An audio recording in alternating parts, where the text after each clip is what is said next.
Belarus'ga bakkanға berip, dağarı alar 3 gün bağışat, 3 günden gelip onu satıp alışkan. Oşonda men atım satkanbaydı.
Balam tur dep tütkü. Men atam kucağına girip jatçı bolçum. Daim. Adam ne oldu desem men tip kara işte onu gördüm dedim. Tip balmağı tüm böyle müzü artından mına jerge tegen arka giyik de. Giyik durat teke çok böyle. Bozamtuğ men tip duratın gördüm dedim. Ne? Men giyik büyüğün aksın. Bu giyik dem bu dedim atam. Gördün mü balam dedi, bu жақсы görünüş dedi. Жақсы görünüş gelip, sen ömürlü olasın, sen baktılı olasın, gelecekte olasın ağlayın. Atam suyunüp ayağı.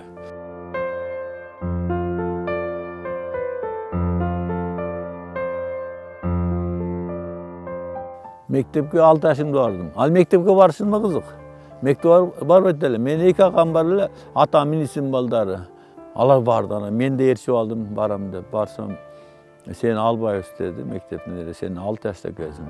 Albay istedi, onu gelip iyladım öyle atam. Erkeğim de iyla atam. Mine iyla şunda albay kim aytadi? Direktirdiler.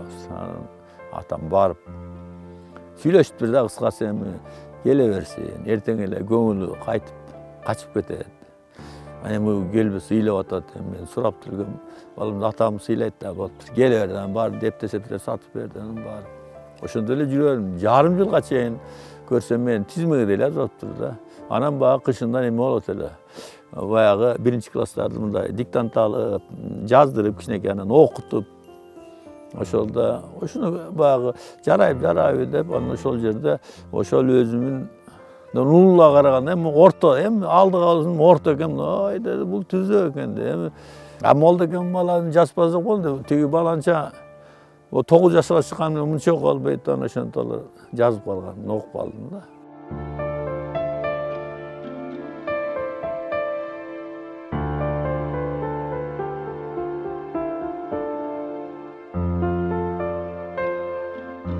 Мектепти 67-жылы аяктадым. 67-жылы аяктап, 16 жашта баламын. Окууга бараттан бизге аны Фрунзеге бардык.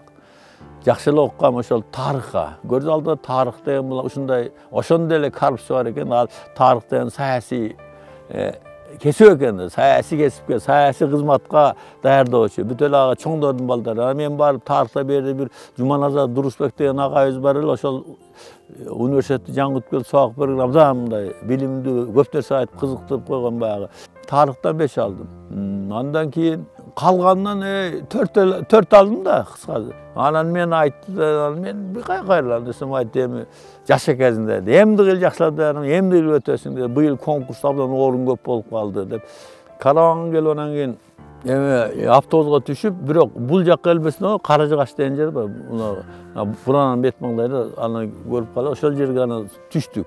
Кичинекей чамадан аны кой, эми үйгө кантип барабыз. Анан көчүп ошол суудан берке өзгө өтүп келип, кийимдерим чечинен өтүп келип жаттык, кечке чейин жаттык. Түн киргенден келип, мен чамадандарды үйгө таштап, апам бар эле, бир апам берди, бир апам жайлоодо эле. Анан мен кеттим да ошол боюнча түнү менен жөө жалаңланып кеттим, жайлоого барып жаттым ошол жакта.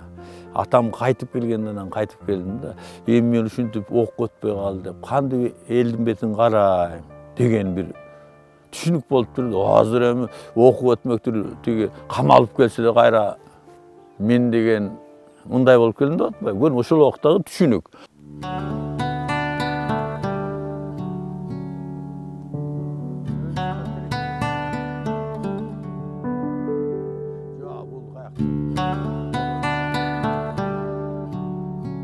Keyinki жылда бардым. Keyinki жылы 1-3-4 алдым. Бирок эми өтпөйдүм да. Бирин келе бердим. Ал келгенден атам сүйүн дейм, балты окубасың, окубай тур. Мына атам пенсияга чыгам, жылкыны багасың балам. Сени үйлөп коем. Мен да небере көрүшүм керек да. Атам да апам да сүйүнүп өтпөгөндө сүйүнөт. Мен болсо күйүнүп атам. Анан кийин иштедим бул жерде. А дегенде жумушчу болуп иштедим совхозго. Андан кийин электрик болуп иштедим. Андан кийин сүт тоор фермасында эсепчи болуп иштедим. Турунал деген. Агам айтып, сен айыл чарбага жөнөтөбүз. Бар окуйсуң, биз направление беребиз. Ушундай окууңду биз төлөйбүз. Мен айттым, мен айыл чарба барбайм. Барбайм. Мен мугалим болом.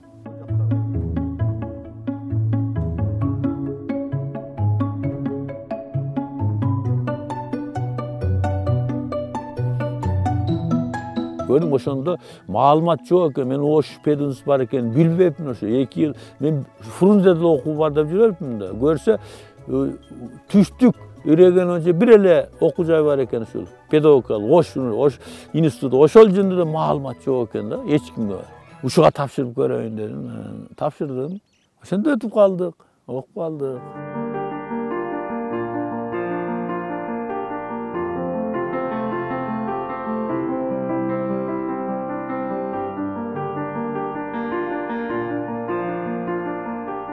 Biz 1970-жылы баягы Ошко келип, окууга ушул университетке тапшырган. Ал кезде Ош мамлекеттик пединститут болчу. Ошондо кыргыз тил адабият бөлүмүнө болгону 50 гана абитуриент, студент алат экен. Биз 527 абитуриент тапшырганбыз да. Ар бир орунга 10-дон ашадан болуп кеткен. Анан негизи ал кезде 4 экзамен болчу, кирбей турган. Анан 4 экзамен тапшыргандан болжолдуу түрдө эле ректордун буйругу чыга электе эле nominal ötdegen bir 50-55 adam çöpke jönödük.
Toşup atıydı. Men emi bizde iniler deçiler. İnilerim dedi. Ekçöz da. Men emi kuzda uylanıp kelem dedi. Anan al aysa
Ошо себеби ал убакта биз окумуштуу болуш деген жок.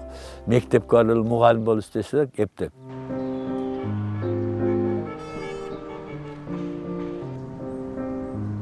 1981 жылы агай анда педагогикалык институт болчу. Ошондо атайын Жээнали Шериевич агайдын чакыруусу менен агай институтка мугалим болуп келген. Биз анда Ош шаарындагы Терешкова мектебинде практикада болчук. Агай бизге методист катары бөлүнгөн. Анан ушул жерден агайдын мындай бетке айткандыгы, анан ишине тактыгы, анан жоопкерчилиги жөнүндө да айткым келет. Анан ошол жерде биз менен иштеген бир студент жакшы сабак өтө албагандыгы үчүн агай сабагына өтө катуу анализ берген. Ошол жерде биз агайдын анализинен кийин агайдан көп сабактарды алганбыз.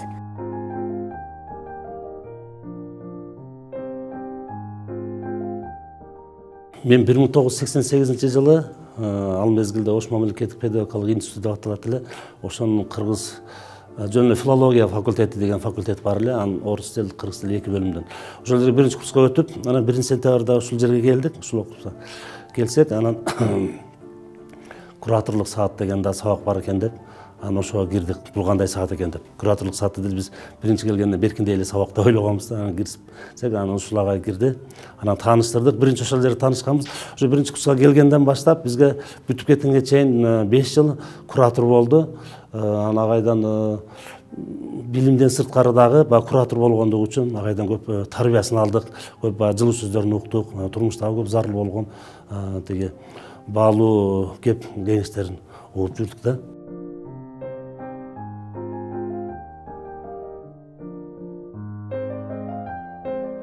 Ар бирибиз баягындай турмуштар жака кетип калдык, буларды кийин улам ошол кезде институт азыркы университетке чакырып келди да. Чакырып келгенден булар шарт болгон жок. Ар кимиз квартирада жашашты. Жаш балдары менен абдан жанагындай оор шарттарга да көндү, башкага да көндү. Бирок өзүнүн өзөрлүгү менен илимде өзүнүн чийирин алып кетти. Мына ошонун негизинде бул барып туруп бара-бара баягы кетип калайын деп да жүрдү. Шаардан коюп менен бул эми мектепте мугалим болуш деп ошол жакта иштеп жүрүп эле мектепте иштеп атып бул эл арасында отличник болуп келген да.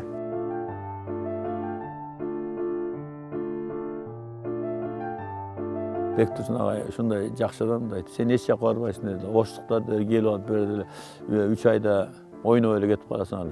Бүткө топтонуп сен менен кошо менин үйүмдө жүрөсүң деп койду. Ошентип мен ошол 3 айдын ичинде негизинен кандидаттык диссертацияны толук жазып бүттүм да. Бирок совет жок. Жүрдүк, менин досторум бүт жакташты. Аны мен жүрөм, кыжылат болом. Анан квартирадан 8 жылы 16 квартирага көчтүк. Жана байбиче өзгеде нан жок калган учурлар болот. Онда айлык азыраак. Аны ошондо бир кетебиз деп байбиче айтты, кыйналдым бүтөр анан совет ачылып калганда эле ошол советте биринчи мен жактадым. Илим жасайын деди. Бунун достору өзүнөн чоң улуу кишилер эле, жакшы, чөйрөсү жакшы кишилер эле да бунун. Алар биринчи кандидаттыгын жактап калды, анан бул эле калды. Анан мен да жакташым керек деди, болуптур жакта. Анан кийин биз эми болгон аракетибизди жасап, буга колдоо көрсөтүп, алар менен тең кандидаттыгын жактады, Кудайга шүгүр. Анан балдарыбызды чоңойттук. Кээде нанга эмес, азыр ушу жол киреге тыйын таппай калган убакта болгон. Анда автобус 5 тыйын эле, квартирадан квартирага көчүп жүрүп, эми албетте турмуштун кыйынчылыгын көрдүк, жакшылыгы да болду. Ошентип жүрүп чыдадык баарына. Турмуш багы ташка да урду, ашка да урду. Ташка урганда жанчылып, бүктүлүп калбадык. Ашка урганда манчыркап, чиренип кетпедик. Адамдар эле катары ошо жашадык.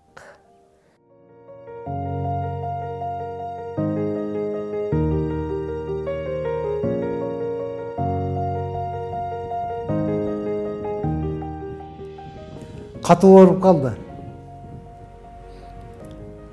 Салмак эмес, өзүнүн сөөгү эле калды. Мына ошондо врачтарга кайрылып, дарыланып, жакшы боло бербеди. Анан акыры бир табып айтыптыр. Суу иштептир. Ошентип ал башка тамактар жебей, жалаң суу ичип олтуруп, өзүн тазалап, сакайып кетти. Ал эми ошол аны дарылап жаткан врачтар ага таң калган. Кандай биз берген дарылар таасир этпеди эле. Азыр жакшынакай болуп өзүңүзгө келип калыпсыз дегенде, мен өзүм дарылай билемин деген.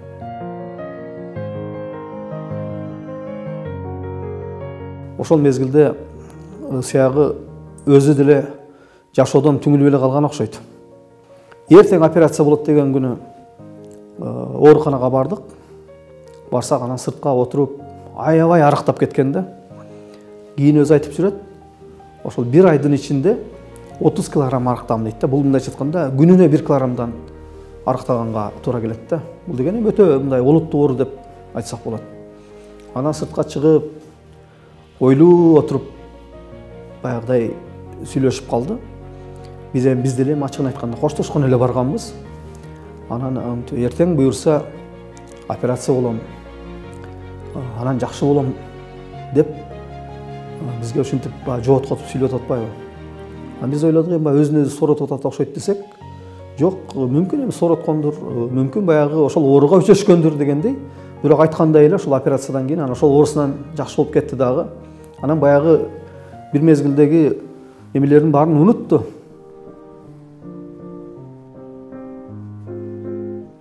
Ошондо эле кафедра башчысы болчу, ушу 3-кабатка чыксактыр 2-3 жолу дем алып аттым, зор караң саат эле. Анан кийин доктурлардын таасири менен, касиети менен, анан дагы башка адамдардын касиети менен ошол оорусунан арылды да. Анан ошону эскерип калганда аябай мындай жаман болуп кетет агай өзү. Немети ушуларды эскерип калганда бул дүйнөдөн түңүлүп койгондой, бул менен кош айтышканда бала чакасына, аялына, айрым бир керездерин айткандай ошолорду айтып, ушинтип калган элем деп, мына Кудай өмүрдү берген экен, мына жакшы болуп кеттим деп, эми азыр агайдын ден соолугу абдан жакшы. Саткан агай аябай кежир көк киши. Мен мына бир окуясын айтып берейин. Мындан 1-2 жыл илгери эле жазга жуук аксап жүрүп калды да. Анан баягы кыйраңдап, баягы аксап жүргөндүгүн көрүп алыптыр. Анан тамашалап атпаймынбы? Эмне бутуңузга жем түшүп кеттиби деп. Десем, анан сөгүнүп коет. Эне ыңдырайын дейт, ол туфлим кысып атат дейт да. Анан башкасы деле бар деп коет. Же сен жеңесиң, же мен жеңем деп эле болбой эле дейт, көгөрүп кийип жүрөм дейт да. Мына ушундай көк киши да. Кийин мен угушум боюнча аялы эми жеңебиз ой тобо ушул туфлига дагы өчөшүп эле деп таң калыптыр да. Анда ошондой көктүгү бар киши. Бирөө менен урушуп, бирөө менен айтып дегенде тез жазылат. Дароо эле неме болот, жазылып кетет. Башкасы жанагындай көкүрөнү тийип калгандар бу менен сүйлөшпөй, 2-3 күн, бир жума качы деп сүйлөшпөй калчу. Бул түштөн мурун кажыгы болсо, түштөн кийин эле кайта жазылып, баягында эле сүйлөшүп, баягында эле жүрө берчү да. Ушундай буда жанагындай көкүрөгүндө бир кек сактоо тегидене жок. Бул болгондой. Ошондой пейилдери бар да. Ой көктүгүм айтат мен, жана сакалыңы алып койду жалбасам. Жана антип өзү билесен айтсам, ошол көктүк мына аз деле бар. Көк деген эми ал эмне көктүк? Бир жакшы максатка жетүүдө көктүк да. Мен ошол көк болгону мен байбичем ала албайт болчумун. Бул жерде чындап эле байбичем жашында көргөн, абдан чачы жерге тийген, сулуу, шаардан келген, жүргөн турганы башкача болчу. Көктүк менен мен баары алам сен деп айткам да. Аны алып менен жашап атабыз, Кудайга шүгүр. Көктүгүн мен илим кандидаты болдум дедим, доктор болом дедим. Мен балдарымды окутам. Анан эми көктүгүн бир себеп мына ушул үйдү бүтүрөм деп атам. Анан байбичем эми карыганда сага мени айрылар ким жашайт, ким жашайт эмес.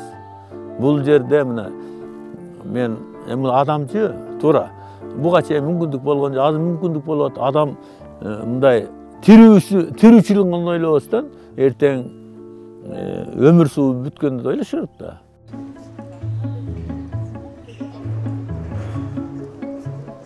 Бир гана ал окумуштуу эмес, ал акын, өтө чоң таланттуу акын. Десек жаңылышпайбыз. Ал кадимки кадырес эле педагог, мектептерде иштей турган эле педагог. Ал чоң окумушту, көп эмгектерди жаратты. 5 класстан 11 класска чейин кыргыз адабияты боюнча окуду.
İşimiz gerek деген düşünük болады.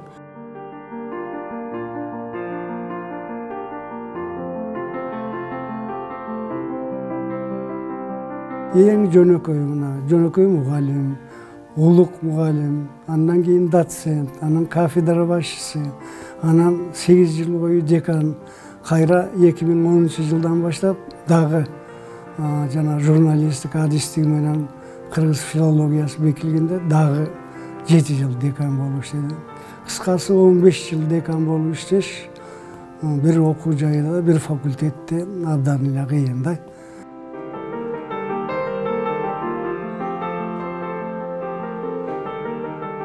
Жакшы ой пикирлерди айтып, мейли, жолуң ак болсун. Ошто дагы жакшы алдыңкы мугалим болуп иштей бергенеңде анан уруксат берип экөөбүздү жөнөттүк.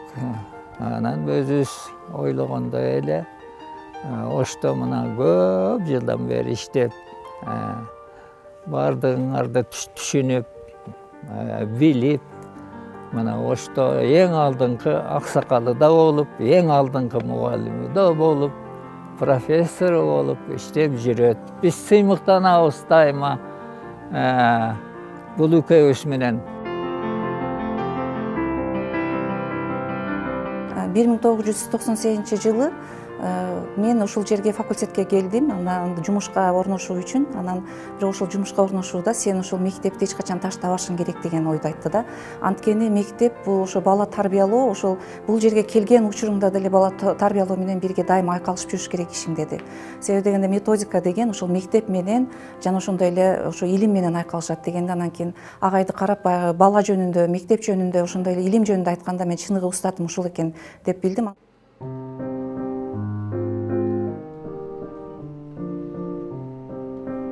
Башка агайлардан бирто өзгөчөлөнөт, башка агайлардан мага жакыныраак сезилгендиги, ошол мага ошол окуу жайдын, жогорку окуу жайдын босоосун аттап киргенде эле куратор болуп калгандыгы болуш керек. Анан да бир агайдын бир жакшы сапаттарын айтайын. Кыргыз айтат го, акылмандын куруусу бар, теңи жок, бакырчактын ачуусу бар, кеги жок дегендей. Агай бай эмоционалдуу адам, туура эмес болуп калса чырылдап дароо кыйкырып айта берет. Анан ошол замат эле кайра ал кыйкырган немелерин унутуп калып, жакшы болгонго үндөп турат да дайым. Сабакта да айрым учурларда ошо билбей калганда кээде ошолорду катуу эскертип, ошондой адаттары бар эле.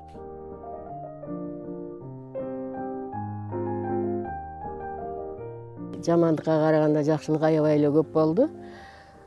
Кандидаттыгын жактап келгенде аябай. Анан кийин ар бир балалуу болгондо, балдар басканда ата энени сүйүнүчү. Анан көбүрөөк ошол докторлугун жактаганда, анан профессорлукту алганда көп эле болду. Ошо өзүм сырттан окуп бүтсөм дагы ошо байымды колдоп эштеп жүрүп өзүмдөй кылдым да. Сатканбай, сен түзүк адамсың. Сен турган жериңдин туусу бол. Барган жериңдин байрагы бол. Жеткен жериңдин ошол тармактын алдында желеги болуп жүргөн. Сен өлөмдө өлөрбү деп ошону биз тамашалап койчубуз. Мына эми Сатканбай агайдын эң ардактуу адамдардын бири. Ошол жер турган жеринин желеги болду. Мына 70 жашка келгенде 70-тин жээгинде бул ошол 70-тин желегин көтөрүп жакшы күндөргө өмүрдүн таттуу жагына адам таштап бараткан учур да. Энергиялуу, күч кубаттуу, анан мына техниканын бардык түрүн тез өздөштүргөн ушундай касиеттери бар. Көп окуган, көп иштеген, көп кыймылдап жүргөн досума мен жараткандан uzun мартабалуу, жемиштүү өмүр жашоону каалайт элем. Уул кыздар менен, эли журт менен, биздей жаман жакшы достору менен дайыма аман болсун, көч башында жүрсүн.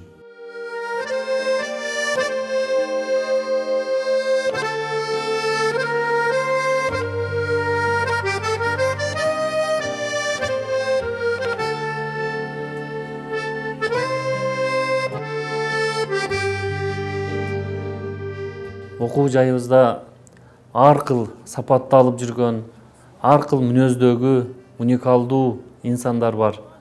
Алар университетке ар түрдүүчө боек берип турат. Ушунусу менен биздин чоң университетибиз көркүнө чыгып, табышмактуу да, улуу да көрүнөт. Сатканбай Момуналиевич буркан шаркан төшүп турган энергиялуу, таланттуу, эмгекчил инсан. Агай жашоону, жан дүйнөнү абдан сүйөт. Бардык жакшы нерселерге умтулат. 70ке чыгып турган агайыбыз бүгүн күйгө келип, бүгүн экинчи бир дем ачылып, жаңы доорду баштачудай демденип турганы, эрте эле чарчап, чалыгып, токтолуп бараткан кээ бир жаштарыбызга чоң сабак болчудай. Сатканбай Момуналиевич, мааракеңиз кут болсун. Акыл насаатыңызды айтып, күргүчтөп, толуп ташып иштеп, узак жашаңыз. Сатканбай менен бирге жүргөнүмө, бирге иштегениме, азыркыга чейин бир туугандай болуп мамиле кылганыма абдан сыймыктанам. Жакшы Кудай берген балдары, кыздары бар, бир тууган инелери бар. Бардыгы жора жолдоштор бар. Аман эсен болсун, тилеген максаттарына жетсин. Акырындык менен ден соолугун сактап 80ге, 90го Кудай өмүр берсе, андан кийинки да жакшылыктарды каалайм. Жаш окумуштууларды тарбиялап чыгарды, декан болду өзүбүздүн факультетке. Анан ушу декан болуп жүрүп дагы жаштарды тарбиялап, мына өзү тарбиялаган жаштары азыр факультетте декан болуп, Сатканбайдан кем эмес иштерди аткарып атышат. Өмүрү узун болсун, дагы эле кайраттуу, тандаган багытынан жанбасын. Ишине ийгилик каалайлы, балдары менен, үй бүлөсү менен, жамааты менен ылайым жакшылыктардын үстүндө болсун. Эмгек кылды агай, аябай көп эмгектенди. Эми ошол эмгегинин үзүрүн көрсүн деп тилейбиз. Бала чакасынын үзүрүн көрсүн деп тилейбиз. Балдарынын баарын жайгаштырды, кызын турмушка берди дегендей. Бир топ неберели болду. Ошол неберелеринин баарын сүйкүмдүү чоң атасы, сүйкүмдүү таятасы болуп, анан мындан ары дагы жакшы өмүр сүрүүсүн каалайм албетте. Жетишинче алымдым, кээ учурда багытымдан жаңылдым. Антсе дагы көрүү дүйнөгө кул болбой, эркин ойдун таза жолун сагындым дейт. Агай, ошол 70 жаш курагыңыз кут болсун.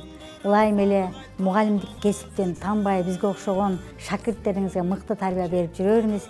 Биз сизден да көп илимий, анан кийин педагогикалык мыкты сапаттарды күтөбүз. Сүйөнүн да чек көрөмүн сизди мен.